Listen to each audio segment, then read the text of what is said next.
Face à la crise du logement et aux enjeux écologiques, le cohabitat séduit de plus en plus. Mais une question revient souvent.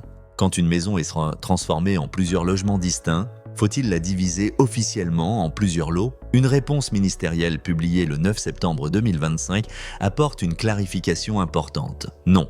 Une division officielle n'est pas toujours nécessaire. Beaucoup de projets de cohabitat se heurtaient à des obstacles administratifs lourds. Obligations supposées de division foncière, assimilation à un immeuble collectif ou encore coûts supplémentaires en urbanisme et en notariat. Le gouvernement confirme que ces contraintes ne s'appliquent pas systématiquement. Le principe est simple. Le droit de l'urbanisme encadre l'usage du sol et les travaux extérieurs, mais il ne régit pas directement l'aménagement intérieur d'une habitation. Autrement dit, réaménager une maison en plusieurs espaces autonomes n'impose pas nécessairement une division officielle. Le Conseil d'État l'avait déjà rappelé. Une maison individuelle peut comporter plusieurs logements sans être assimilée à un immeuble collectif dès lors que son architecture et sa structure restent celles d'une habitation individuelle. Concrètement, le cohabitat n'exige pas de division foncière, sauf si le projet devient un véritable logement collectif.